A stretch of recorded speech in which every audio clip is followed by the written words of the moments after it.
Welcome to a very special episode of the Disc Golf Bro Tour. We are doing a collaboration with Cheating Lefty Disc Golf. Chris Kearney is amazing behind the camera. He's filming right now, and he's going to be doing the editing for this particular video. Please show him some love. I'm going to leave his link in the description. Subscribe, follow, do all that good stuff. We are out here at the Preserve, standing right here on the Mississippi River. And what we're doing today is an instructional video on how to birdie every single hole out here at the Preserve. We're going to start with the Timberwolf side. If you like this video, please show us some love in the comments. Also like this video. That'll tell us that we can do the Lynx and Red Fox and the Bear. With that, we have a very special guest, Cal Lonnquist, who is a very far thrower. So he's going to help with some of those distance shots. I'm going to show you the main lines for some of these shots as well. And we hope you enjoy. Thank you for watching. Hole 1 out here at the Preserve is a 690-foot par 4. The only important thing about this hole is making sure that you land in the middle of the fairway and are not flirting with the water on the left side. So you want to throw a straight disc into the middle to set up an easy upshot over the pond to the basket.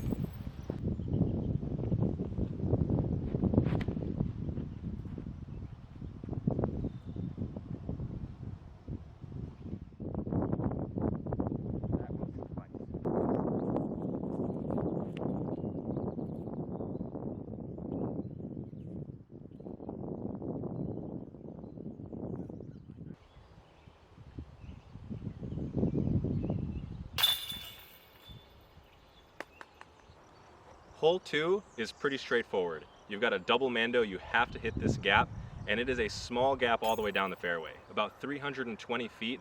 Throw your straightest disc that goes about that far, and hope.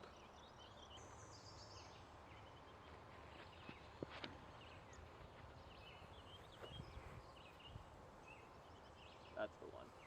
Hole 3 at the Preserve is one of the most simple holes you'll see out here. It's a par 3 that comes in at 410 feet, and you just want to take your straightest disc at that distance and throw a simple shot, hopefully close to the basket.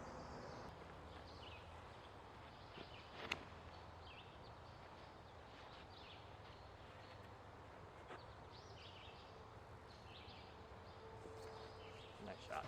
Hole 4 out here on Timberwolf is a really tricky one.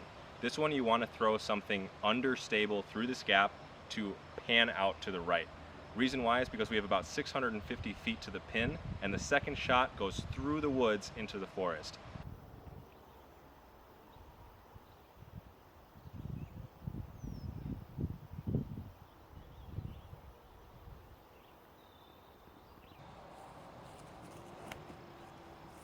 Stay up.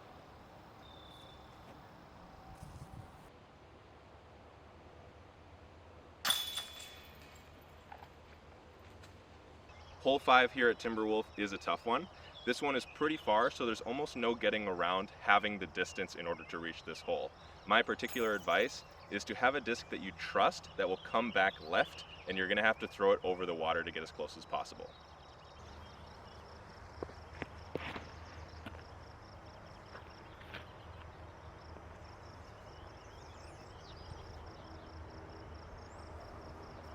Hole 6 is pretty straightforward. What you're going to want to do is choose which disc in your bag is overstable and also goes about 315 feet when you put it on a hyzer. That's about how far we have to carry over this water. That's going to give you the highest accuracy on a hole like this. For me, I'm throwing my Latitude 64 Pioneer.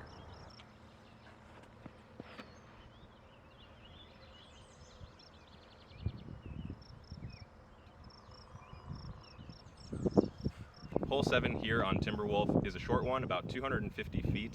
There is danger behind the basket though. Do not throw a disc that is going to make you go too far by accident. So what you're going to want to do is disc down to something that you trust will go about 250 feet and land on that plateau. I'm going to be throwing the west side Bard.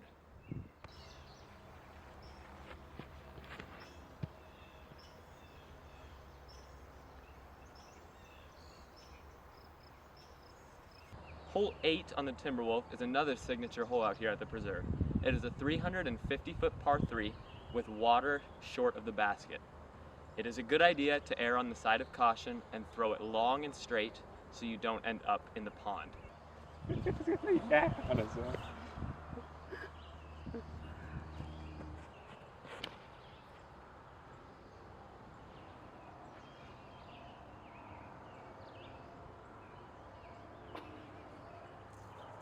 Hole 9 here on the Timberwolf is a 656 foot par 4. Really, the only important thing on this hole is landing in the middle of the fairway, because no matter where you are, you'll have an easy upshot to the elevated basket on a stump.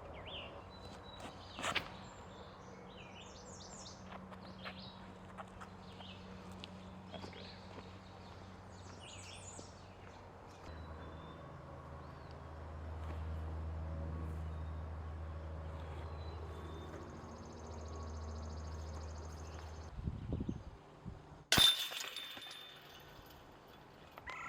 Hole 10 is 350 feet and the gap is pretty lined up for you. What you want to do is toss something that's going to go straight instead of throw the hyzer line.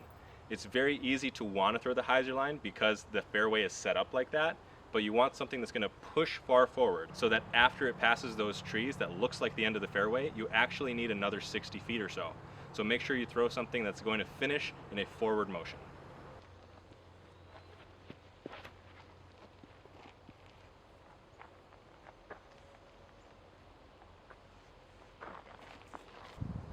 Hole 11 on the Timberwolf is a 330 foot par 3.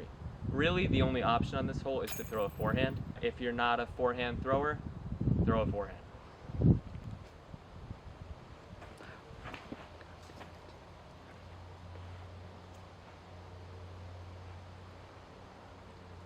Hole 12 is a 665 foot par 4 with a pond on the left and a river on the right on the drive. You want to throw a straight disc into the middle of the fairway to hopefully set up an easy upshot into the green.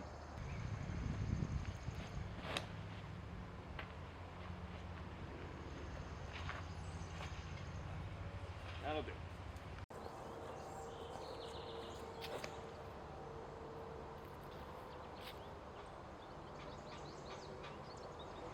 Nice shot.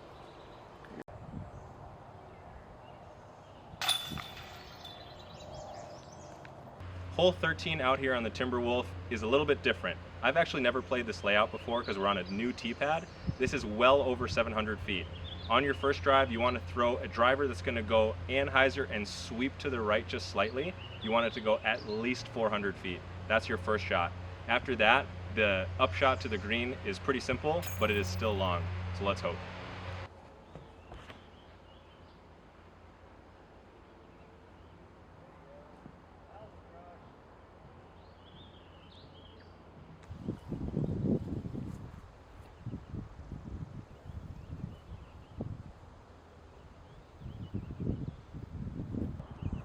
Assuming you're waiting on wind. Nope, I'm waiting on you. Oh, I'm waiting on you. Oh, okay.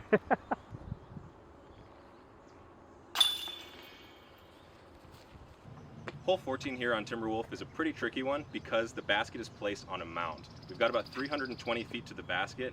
My advice is to throw something on a sweeping hyzer that's going to come into the hill that you know goes about 320 feet, because if you pass the basket by accident or you're too short by accident, it's a tough uphill putt.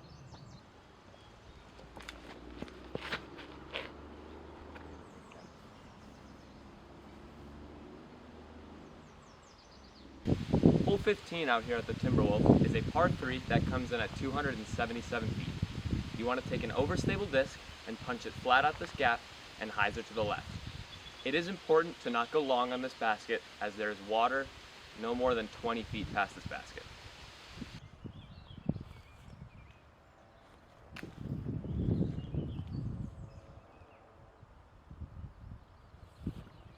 Hole 16 out here on the Timberwolf is one of the signature holes at the preserve. It comes in at 240 feet, and you want to take your straightest disc and commit to throwing the straightest shot right down the gap. It is important to not go long, as again there is water immediately past this basket.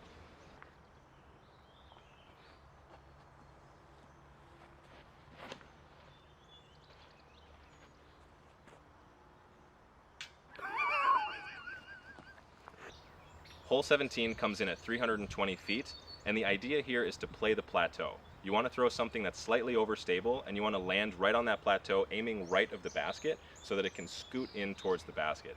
The danger here is putting it on too much hyzer or letting the disc fade too much and going into the water left. For me, I'm throwing a Royal Grand Rebecca Cox Glory.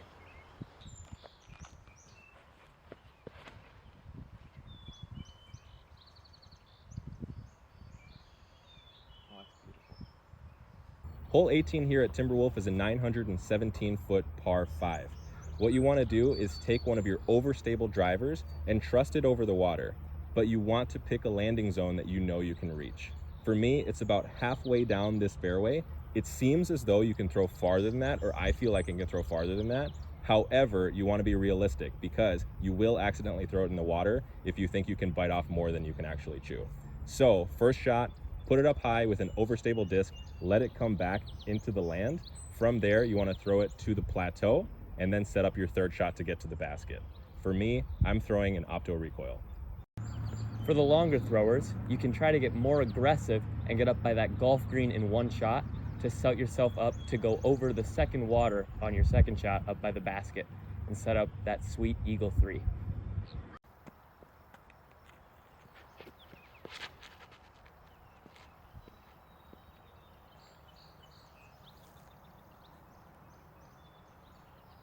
Yeah, that's perfect.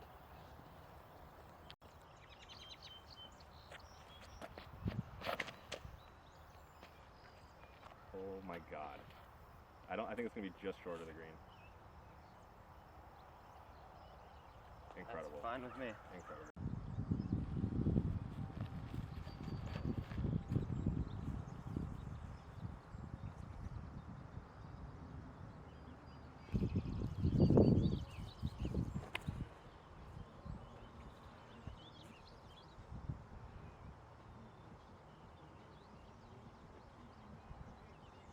Good?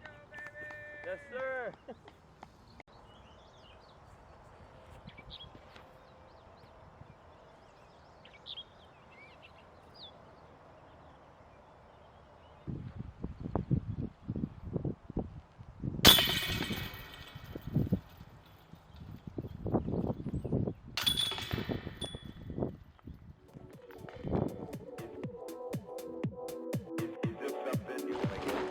Everything that you just witnessed was first take, by the way. You're so trash. Yeah. All right. For me, I'm throwing a royal gland. Oh, that's water. I would also like to mention this is effectively the hardest hole in the sport of disc golf right now because we're playing in a stiff headwind.